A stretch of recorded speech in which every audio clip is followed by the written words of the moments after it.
ওই 32 number renovate করার একমাত্র উপায় হইতেছে ওটারে বুলডোজার দেয়া ছাত্রাইয়া মাটির সাথে মিশা, ওটারে চিরদিনের জন্য জয় বাংলা ছিল।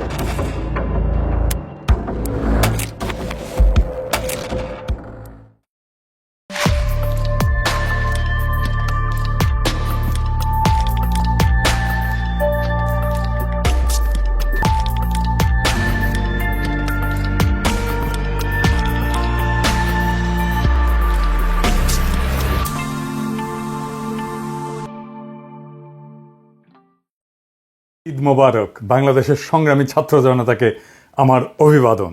ফ্যাসিবাদের আতুর ঘর ধানমন্ডি 32 নাম্বার মাটির সাথে মিশা দেওয়া হয়েছে বুলডোজার দিয়া। শুধু ধানমন্ডি 32 নাম্বার না, সারা দেশে, সিলেটে, খুলনায়, বরিশালে, নানা জায়গায় ফ্যাসিস্টদের সহযোগীদের স্থাপনা গুড়ায় দেওয়া হয়েছে। এই সপ্তাহ ধরে চলুক ফ্যাসিবাদের চিহ্ন মুছার পালা। Bangabandhu Sheikh Mujib medical university, school college মাদ্রাসায় শেখ রাসেল বা শেখ কামাল কম্পিউটার ল্যাব, সুলতানা কামাল, শেখ মুজিব, শেখ কামাল, ফজিলাতুন্নেসা মুজিব নামাঙ্কিত যে কোনো স্থাপনা, বঙ্গবন্ধু নামাঙ্কিত স্থাপনা, শেখ হাসিনা বার্ন হাসপাতাল, যেখানে শেখ পরিবারের নাম দেখবেন সেই স্থাপনার নাম ফলক সাইনবোর্ড খুলে ফেলবেন, জয় বাংলা করে দেবেন। আমি এই দিনটার স্বপ্ন দেখতাম। আমি জিটিভির লাইভে বলছিলাম আমার স্বপ্নে দেখা আগামীর বাংলাদেশে ধানমন্ডি 32 নাম্বার নাই। যেমন ধরেন আমার ইমাজিনেশনে আগামীর বাংলাদেশে আওয়ামী লীগ থাকবে না, আওয়ামী লীগ দলই থাকবে না। আগামীর বাংলাদেশে ধানমন্ডি 32 নাম্বার থাকবে না, ওইটা মাটির সাথে মিশে যাবে। আমি কয়েকদিন আগের এপিসোডে বলছিলাম এই ধানমন্ডি 32 নাম্বার গুড়ায় দিতে হবে বুলডোজার দিয়া। শুনেন, 32 নাম্বার শব্দটা একটা অভিশপ্ত শব্দ। 32 নাম্বার বাংলাদেশের ফ্যাসিবাদের আতুর ঘর। ওই 32 নাম্বারের প্রত্যেকটা ইটের গায়ে লেখা আছে মজলুমের হাহাকার, আমার নিখোঁজ হওয়া ভাইয়ের নাম, হাসিনা মুজিবের শাসনে বন্দুকের গুলিতে সেলাই হয়ে যাওয়া হাজার হাজার শহীদের নাম। ওই 32 নাম্বার রেনোভেট করার একমাত্র উপায় হইতেছে ওটারে বুলডোজার দেয়া ফ্যাতলাইয়া মাটির সাথে মিশায় দেওয়া, ওটারে চিরদিনের জন্য জয় বাংলা করে দেওয়া। ওই কাজ আমরা করব, একদিন করব, আজ না হোক কাল করব। ওইটা রেনোভেট যে করতে আসবে তারও সানডে মানডে ক্লোজ করে দিব। ইনকিলাব জিন্দাবাদ। 5ই আগস্ট যেইভাবে আসছিল অকস্মাৎ, ঠিক সেইভাবে 6 মাসের মাথায় আর একটা অপ্রত্যাশিত ইতিহাস রচিত হলো। ধানমন্ডি 32 নাম্বার ধুলিস্যাৎ হয়ে গেছে। এইটা সাহেব পার্টি সং হবে, পার্টি সং। ভিডিও দেখান পিছে কেমনে জয় বাংলা হইতেছে। যদিও এই ভিডিওটা রেকর্ড করার সময় আধা ভাঙা হয়েছিল, আশা করি সকালে একেবারে পরিষ্কার হয়ে গেছে। সত্যি কথা বলতে কি, আমি নিজেও আশা করি নাই ধানমন্ডি 32 নাম্বার আসলেই মাটির সাথে মিশা দেওয়া যাবে, কিন্তু গেছে। এর রাজনৈতিক তাৎপর্য অপরিসীম। এর অর্থ এইটাই, বিপ্লবের আগুন এখনো নেভে নাই। আমাদের ফ্যাসি বিরোধী জাতীয় ঐক্য এখনো সজীব আছে। যখন গণরোষে খুনি শেখ হাসিনার বাবার বাড়ি আগুনের লেলিহান শিখায় পুড়তে পুড়তে এবং ভেঙে ভেঙে খান খান হইয়া যাইতেছিল, সেইখানে উচ্চারিত সবচেয়ে জনপ্রিয় স্লোগান ছিল 32 না 36, 36, 36, 36 দিয়ে 32 মুছে গেল। যারা এই কাজে প্রত্যক্ষভাবে অংশ নিছেন, যারা রাতে বুলডোজার, এক্সকাভেটর আর চালক পাঠাইছেন, আমি তাদের নাম বলতেছি না, এই গভীর রাতে নানা জায়গায় থেকে তাদের আমাদের কৃতজ্ঞতা, অভিবাদন, সালাম। এই কাজে কিছু অন্তরে আওয়ামী লীগেররা কষ্ট পাইছেন। সংবিধান সংস্কার কমিটির সদস্য ফিরোজ আহমেদ এই ঘটনায় উস্কানিদাতাদের বিরুদ্ধে ব্যবস্থা নিতে বলছে এতে ভারতের লাভ হবে। আবার দেখেন রাখাল রাহা, ওই যে কইছিলাম না, রাখাল রাহা সেও কইছে এতে নাকি ভারতের লাভ হবে। আবার দেখেন দিল্লি স্টার কি লিখেছে, সে এডিট করেছে, প্রথমে বলছে মব গেছে ওইখানে, হারামজাদা পরে এডিট করে প্রোটেস্টার লিখছে। হারামজাদা আমরা মব, এরা জিন্দেগিতে ভালো হবে না, এরা 10 জনমের জাউরা ডেইলি স্টার। এরা একই সাথে আওয়ামী লীগ আর ইন্ডিয়ার লেসপেন্সার দালাল। এদেরকে বাংলাদেশের মাটি থেকে এইভাবে উচ্ছেদ না করলে বাংলাদেশের কোনো মুক্তি নাই। আর এই বামেরা, ওনাদের ধারণা ইন্ডিয়ার এজেন্সি করাইছে এইটা, এতে ইন্ডিয়ানরা লাভবান হবে। এটাই তত্ত্ব দিবে হাসিনার দলকে নির্বাচন করতে না দিলে ইন্ডিয়া লাভবান হবে, হাসিনাকে নির্বাচন করতে না দেওয়াটা ইন্ডিয়ান প্ল্যান, হাসিনার বিচার করলে ইন্ডিয়া লাভবান হবে। এমনকি ভাঙার সময় নারায় তকবীর বলে ধ্বনি দিছে, তাতেও নাকি ইন্ডিয়ার লাভ হবে। এরাই বলেছিল এই পুন্দে আলোর ডেইলি স্টারের সামনে জিয়াফতে ইন্ডিয়ার লাভ হবে। মানে যা কিছু আপনার শক্তির প্রকাশ, যা কিছু আপনার আইডেন্টিটি, যা কিছু আপনার রাজনীতি, সেটাই ইন্ডিয়ার লাভ হবে বলে থামায় দেওয়ার চেষ্টা করা হয়। প্রফেসর ইউনূসের আয়না ঘরে যাইতে দেয় না আর্মি। সরকারের এই ক্ষমতাহীনতা কার জন্য হয়েছে?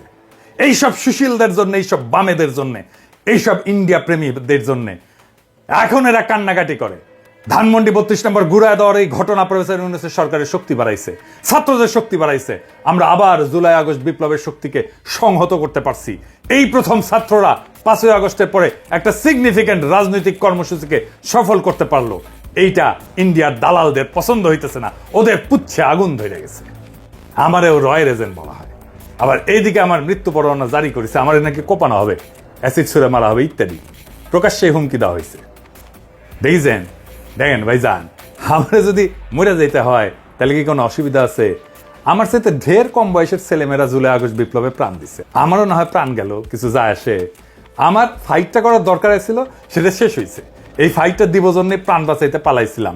এখন প্রাণ জান থাকলেই কি না থাকলেই কি, ভয় দেখায় আমরা থামানো যাবে না। তবে ওরা কিন্তু পারে। বাসন্তীর জাল পরা ছবি যে তুলছিল না ফটোগ্রাফার আফতাব সাহেব, অনেক দিন পরে তার অ্যাপার্টমেন্টে কুপায় মারছে। মেজর বজলুল হুদার ভাগ্নিরে গাড়ি চাপা দিয়ে মারছে। শুধু তো আওয়ামী লীগ না, সাথে আছে ইন্ডিয়া। ওরা নানা শয়তানি করার চেষ্টা করবে। হাত থাকলে কিছুই করতে পারবে না, আর না থাকলে কিছু কইরাও লাভ নাই, বুঝছাও। তাই ফিয়ামানিল্লাহ, দোয়া করবেন। এইবার দেখে নেই গতকাল সকালে কোন বার্তা দিছিলাম এই ঘটনা ঘটার আগে, শুনেন।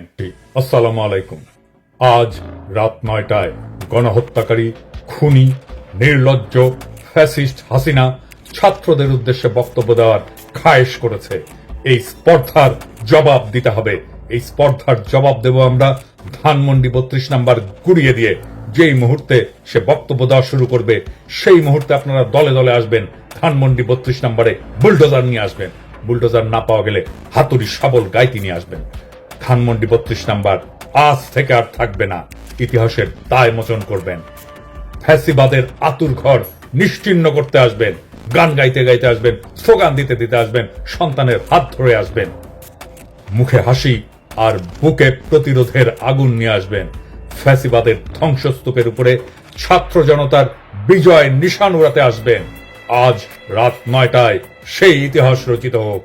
আবু সাইদ, মুগ্ধরাও আসবে আপনাদের দেখানো পথে।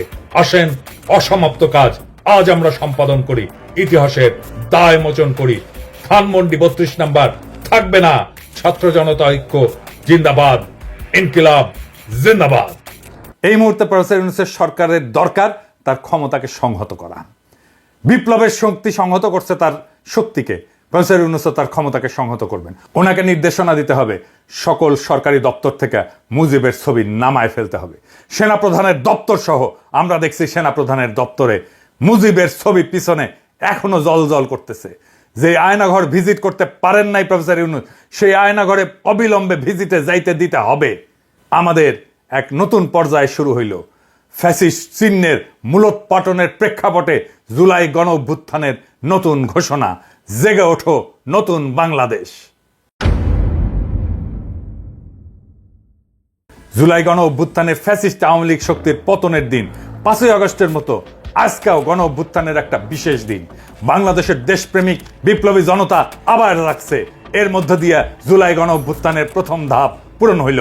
এখনই সময় গণ অভ্যুত্থানকে সফল করার জন্য সুচিন্তিতভাবে দ্বিতীয় ধাপে আগায় নিয়ে যাওয়া।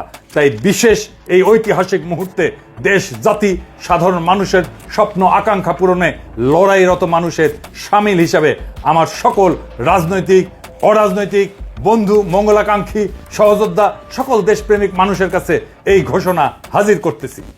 গত 16 বছর ছিল বাংলাদেশের ইতিহাসের একটা অন্ধকার অধ্যায়। এই সময় ছিল একটা নির্মম ফ্যাসিবাদী শাসনের উত্থান, যা আমাদের গণতান্ত্রিক অধিকারগুলোকে ধ্বংস করছে, একে একে আমাদের কণ্ঠরোধ করছে এবং জাতিকে এক শঙ্কাময় অবস্থায় ঠেলে দিছে। ফ্যাসিস্ট হাসিনার নেতৃত্বে অবৈধ সরকার ক্ষমতার মোহে অন্ধ হইয়া আমাদের গণতন্ত্রের ভিত্তি ধ্বংস করছে, রেখে গেছে অত্যাচার, দুর্নীতি, জুলুম আর মানবাধিকার লঙ্ঘনের চিহ্ন। উন্নয়নের বুলি আর সন্ত্রাসবাদের বিরুদ্ধে লড়াইয়ের নাম কইরা হাসিনার ফ্যাসিবাদী সরকার এমন আইন প্রণয়ন করছিল যা আমাদের বাক স্বাধীনতা, সমাবেশ, সংগঠনের অধিকার কেড়ে নিছিল। বাংলাদেশকে পরিণত করছিল একটা ক্লাসিক ফ্যাসিস্ট রাষ্ট্রের ক্লাসিক উদাহরণে। ভিন্ন মতকে নির্মমভাবে দমন করা হয়েছে, সাংবাদিকদের মুখ বন্ধ করা হয়েছে এবং রাজনৈতিক বিরোধীদের অপহরণ করা হয়েছে, কারাবন্দী করা হয়েছে, হত্যা করা হয়েছে, দেশ ছাড়া করা হয়েছে। আইন শৃঙ্খলার পরিবর্তে দেশ পরিচালিত হয়েছে এক নায়ক হাসিনা এবং তার মাফিয়া চক্রের ইচ্ছা মতো। আর বিচার ব্যবস্থা পরিণত হয়েছিল প্রহসনে।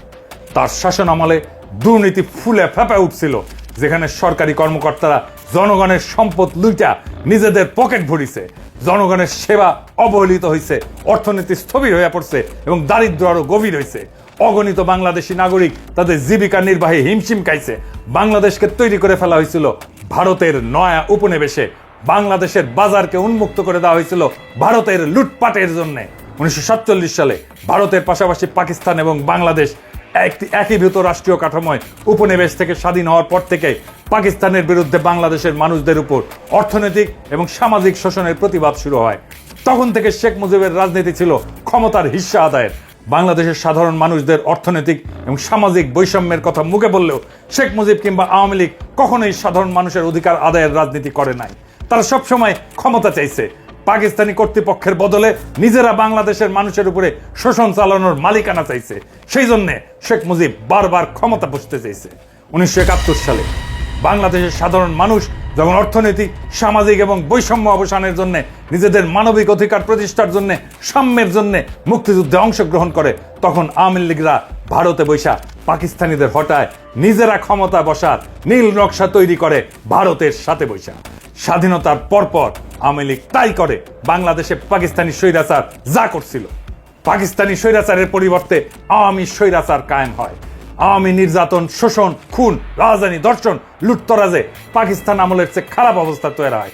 মুক্তিযুদ্ধের সুফল মানুষ ভোগ করতে পারে নাই। ফলে মুক্তিযুদ্ধকে ব্যর্থ করার মূল হোতা হলো আওয়ামী লীগ নিজেই। আওয়ামী লীগ হলো মুক্তিযুদ্ধকে নস্যাৎ করার মূল শক্তি। 1971-এর আসল রাজাকার, অথচ জোর কইরা ইতিহাস লিখে মানুষের গলা টিপে ধরা এতদিন ধরে নিজেকে মুক্তিযুদ্ধের পক্ষের শক্তি, মুক্তিযুদ্ধের মালিক হিসেবে চালায় আসছে।